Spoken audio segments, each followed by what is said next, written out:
Deep inside an abandoned Nevada mine, a 42-year-old widow walked toward a silent giant, the Caterpillar 994K loader. A machine so massive, so powerful, that the entire operation depended on it. 3 certified engineers had already declared it dead forever. But before the woman could even touch it, laughter exploded around her. "Those tracks won't move even if you pray to them," a foreman sneered as several workers raised their phones to record. The woman clenched her jaw, adjusted the strap of her worn leather tool bag, and ignored the mockery. When she pulled out a diagnostic device none of them recognized and connected it to the machine, the laughter died instantly. Then she noticed something that made her freeze and her expression changed completely. For 3 weeks, the Morrison mine had been bleeding to death. 340 workers stood around every day with quiet fear in their eyes, knowing their families depended on a paycheck that might vanish at any moment. The mechanical heart of the meaner 190,000 kilogram steel beast sat cold and lifeless in the desert, worth over $3 million when used. It now stood as a monument to despair. 3 Caterpillar engineers had flown in from Illinois with briefcases and scanners. After a full week, all had delivered the same verdict: irreparable. A full drivetrain. Replacement, $1.4 million. 4 months waiting for parts. A death sentence for the mine. No one imagined that the person who would change everything would arrive without warning, without fanfare, and without anyone taking her seriously at first. Daniel Morrison, the owner of the mine, was a man slowly being eaten alive by guilt. 2 years earlier, a catastrophic machinery failure had killed 5 workers under his watch. Since that day, gray had crept into his hair, and regret had settled deep into his bones. That morning, Daniel paced the dusty grounds, his mind trapped in numbers he could no longer escape. How many days remained before the mine shut down? How much money was already lost? How many families would be destroyed if the operation collapsed? Then he noticed her, a small figure walking calmly between towering machines. A woman in her early 40s, dressed in worn brown coveralls, carrying a heavy leather tool bag as if it truly belonged there. Something about the way she moved ignited sudden anger in Daniel's chest. "What the hell are you doing here?" he shouted. "This is a restricted area." She stopped and turned slowly, meeting his fury with calm, steady eyes. "I'm looking for Daniel Morrison," she said evenly. "I'm here about the mechanic position." Daniel laughed, but not from humor. It was harsh, bitter laughter that echoed across the site and drew workers from every direction. "A mechanic?" he scoffed. Her name was Elena Reeves. She didn't flinch, she didn't lower her gaze, she simply waited, allowing his laughter to burn itself out. "I drove 12 hours from Bakersfield," she said quietly. "I've worked 12 years at a Caterpillar dealership. Heavy equipment, diagnostics. That only fueled the ridicule." Foreman smirked. Phones came out, jokes flew freely. A woman her age standing here, daring to challenge engineers with degrees and certifications, was entertainment to them. "I can identify the problem," Elena said firmly, "and I can fix it." Something about the certainty in her voice unsettled Daniel in a way he couldn't explain. With a cruel smile, he made a public deal. $50,000 if she could even identify the real issue. But if she failed, she would leave, admitting women didn't belong near real machines. The site fell silent. Elena nodded once. The walk to the loader felt endless.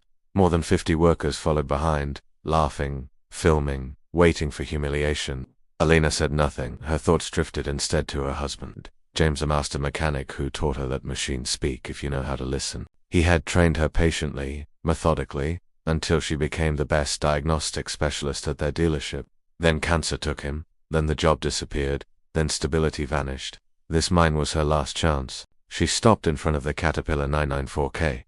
Daniel crossed his arms and repeated the engineer's verdict. Louder this time, for everyone to hear. Elena didn't respond. She gently set her tool bag on the ground and something shifted. Her posture changed, her eyes sharpened. She moved with quiet authority, inspecting systems most people ignored. She barely glanced at the tracks. Instead, she walked straight toward the hydraulic compartment. Daniel felt his stomach tighten. 2 years earlier, his chief engineer Thomas Chun had insisted on the same thing. Focus on hydraulics. Daniel had ignored him. Thomas was dead now. Elena opened her bag and pulled out professional-grade diagnostic tools. Pressure gauges, flow meters, equipment worth more than most workers earned in a year. "My husband left them to me," she said softly.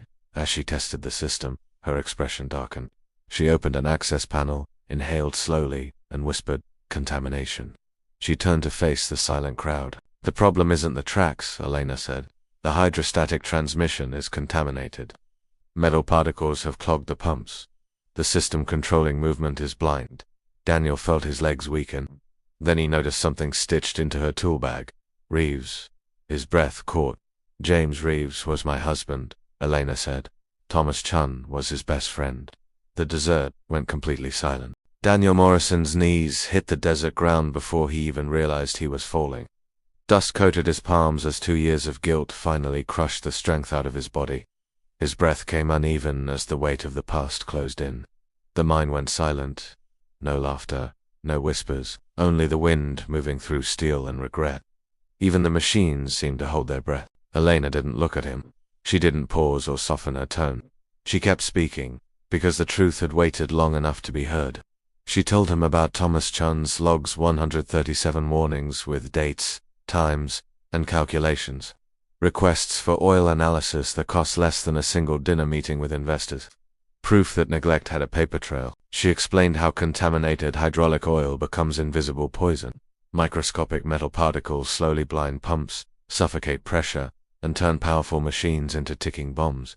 Failures that never happen, suddenly they are allowed to grow. Every sentence landed like a hammer. Daniel covered his face, but he couldn't escape the sound of her voice. This was an accusation, it was diagnosis of a system and of a man. "I'm sorry," he whispered again and again, the words breaking apart in his mouth. "I didn't know. I didn't think." His voice collapsed under its own weight. Elena finally turned toward him, her eyes calm and steady. "You were told," she said evenly, "and you chose not to listen." Then she turned back to the machine. "There's work to do." She rolled up her sleeves as if nothing else in the world mattered. Machines didn't care about guilt, they responded only to action. She disconnected the electrical system first. Safety before speed. Always. The workers watched closely, realizing how much had been ignored before. From her tool bag came equipment they had only seen in manual sportable filtration systems. Micron-level filters, pressure analyzers tuned precisely to Caterpillar specifications. Tools meant for prevention, not patchwork, she explained as she worked, her voice steady and professional. "The hydrostatic system is the brain of this loader. You don't fix the tracks until you fix the brain." Oil drained out in thick, black streams, smelling burnt and metallic. Elena rubbed some between her fingers, then let the workers see it clearly. "This oil should be honey-colored," she said. "This is death." The men who had mocked her now stood frozen. Phones slowly lowered. No one joked anymore. The tone of the mine had changed. One by one, they began to help. Someone held a hose steady, another brought clean rags. Someone else fetched a torque wrench before she even asked. Respect replaced ridicule without a single word spoken. For more than 2 hours, Elena worked without stopping. Her arms were coated in oil, sweat soaked her shirt, and the desert sun burned her back. Still, she didn't slow down. She flushed the entire system, replaced primary and secondary filters, cleaned control valves by hand, and recalibrated pressure compensators to exact tolerances she knew by heart. Precision replaced neglect. Daniel watched from the ground, broken and powerless, as the machine responded to the care he had denied it for years. Each step felt like a judgment he couldn't escape. At one point, Elena paused. She looked at Daniel not with anger or triumph, but with something heavier. "My husband used to tell me about Thomas," she said quietly. "He said Tom understood systems better than anyone he'd ever met. Said he believed machines were honest." Daniel lifted his head, tears cutting paths through the dust on his face. "He was right," Elena continued. "Machines are honest. They fail when neglected. People are more complicated." She wiped her hands on a rag and met his eyes. "They can choose to change." Daniel broke completely. His shoulders shook as years of denial finally collapsed. "I was wrong," he said softly. "About everything." Elena nodded once. "Then prove it." She returned to the loader. After nearly 3 hours, she climbed into the cab, her hands trembling not from fear, but exhaustion. The engine roared to life, deep and powerful. She placed her hand on the control lever. For 3 seconds, nothing happened. Then the massive tracks moved slow at first, then strong, smooth, alive. The mine exploded in sound. Men shouted, some cried openly, others hugged each other without shame. That movement meant paychecks, mortgages, food, survival. Daniel dropped his head into his hands, sobbing not from loss this time, but from relief and unbearable gratitude. When Elena climbed down, her legs barely held her. What she saw stopped her cold. Workers lined up on both sides, forming a silent corridor. Rough men with calloused hands began to clap, not politely, but with everything they had. The applause rolled across the desert like thunder. Daniel stood and walked toward her, slowly and unsteadily. When he reached her, he knelt again, this time in humility. "I've failed them," he said loudly so everyone could hear. "I've failed Thomas. I've failed 5 families. And I've failed all of you." He pulled a key from his pocket. "This mine needs someone who cannot be ignored," he said. "Someone who understands that safety is not a cost." He held out the key, offering full authority. Elena didn't answer immediately. She looked at the workers, at the machine, at the ground where 5 men had died. "I'll accept," she said finally, "on one condition."